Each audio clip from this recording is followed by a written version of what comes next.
That was a lot easier than hauling it all by hand. Here's the south side of the house, guys. This is basically the front yard here. We got that nicely cleaned up, getting the stumps out of there. But then when you turn and look this way, right, there's still a lot of junk out here. Out there is where our construction camp was. If you haven't seen the videos of how we actually got to our property, it was just trees, man. That was it. We set up tents, we built a construction camp, and we lived in that throughout the summer until it started snowing.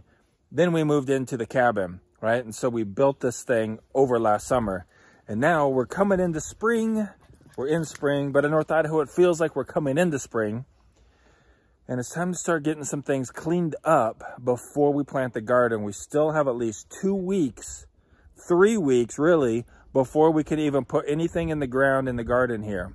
So we're using that time to clean up and get this place ready for Sarah's graduation party. So what do we need to do? We're going to move all this stuff. We got this pile of wood, this like random pile of wood sitting there. We've got hay bales stacked up. We've got scrap lumber over here, right? We've got scrap here, scrap here. We've got this big shed that's like right in the middle of the view. You're probably thinking, well, why didn't you put the shed where you wanted it in the first place? The shed had our solar panels on it. This was all trees, guys. There was no other place to put it at the time. We needed a secure place to store our tools, to store our solar stuff, to store our generator, and that was the place to put it. Now that we have gotten a lot more cleared, we can move it to where we want it. How are we going to move it? I got an idea. We're going to try it. Not today, but we're going to try it soon. Seth, what's going on, my friend? Flying up the tractor. Diesel. Cool, man. Yeah. We've got quite a bit of extra now. That tank is a lot smaller than I thought it was. I thought maybe it was like 15 gallons or so, but it looks like it's maybe around 5 to 7 gallons, probably around there. Seth, can you warm it up, please? I want you guys to listen to this sound here, okay? I don't know what it is, and I don't have the manual for this thing, so we're trying to get the manual from the dealer, but let's see. Okay, listen. Hear that ticking? It sounds like it's coming from here. It says oil here, so maybe it's an oil pump? I don't know. It's kind of loud though. That ticking will lessen and almost go away once the engine is really warmed up well. But if you guys happen to know, let me know. I'm waiting for the manual, and we'll try to get it figured out.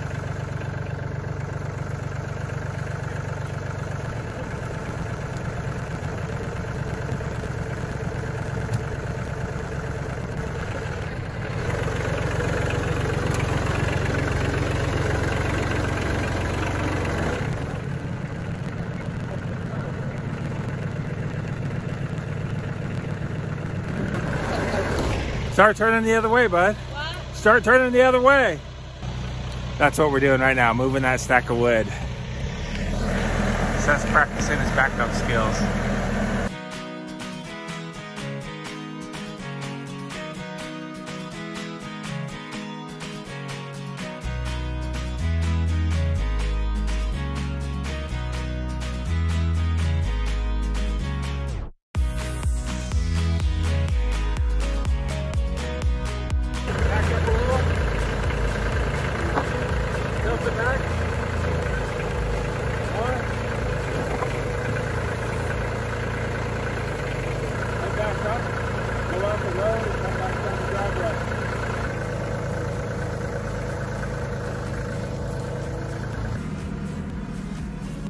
What do you think? Is he doing pretty good? I think he's doing pretty good.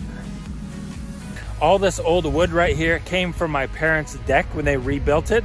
They brought it up here from California. And so we're going to actually be using this for our raised beds on our garden. We're gonna pick it up from here and move it over there.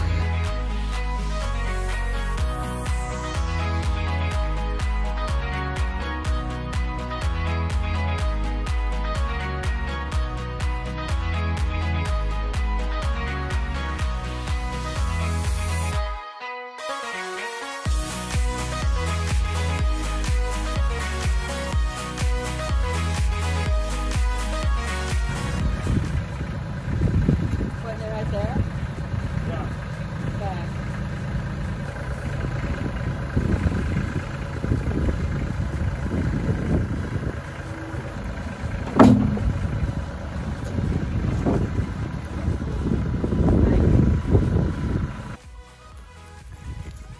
was a lot easier than hauling it all by hand. We're way overdue on the next stage on this. I think we let these guys go a little too far, but today's the day. We're gonna get it in there and get this thing working with the right solution to grow them good. So this is what our little plants look like. The cilantro is the biggest one. I forget what these little guys are right here. I forget what they all are, except for the cilantro. So let's go ahead and get this guy out of here. All right, it says that we need the A and B concentrated nutrient solutions Cool. to get us going. So we're supposed to add 4 liters of clean water and 40 milliliters of concentrated nutrient solution A to the water tray. Making 2 liters, making 4. We took that tray out right there just to make it easier because we're supposed to put the solution in and then stir it evenly. All right, that's 30. Didn't change the color. 10 more.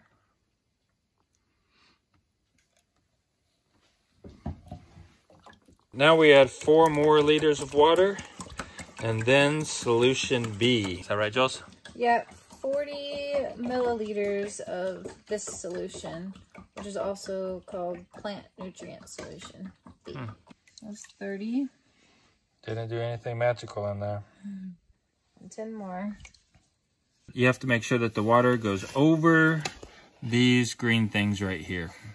That's basically the fill line. We'll put our tray back in there. Next, we gently pull apart the pre-cut sponge. Well, look at that. Look at all those roots. Wow, that's cool. Okay, so we cut off the weak ones and we left one right there. Place the healthy seedlings into the planting baskets. Make sure that the bottom of the sponge and the planting baskets are at the same level. Make sure the roots extend out from the bottom of the sponge. Please note not to break the roots as the plants are still young and fragile. Place the planting basket into the matching planting cap on the grow deck and make sure that all the roots go down into the nutrient solution. There we go. Says vacant planting spaces need to be covered with shading hoods in order to avoid algae growth, which may affect plant growth. Okay, check it out. Oh, it's so cute. It's got a little basket. Put it in there. Those are some good roots. Yeah, those ones actually grew pretty good. Yeah.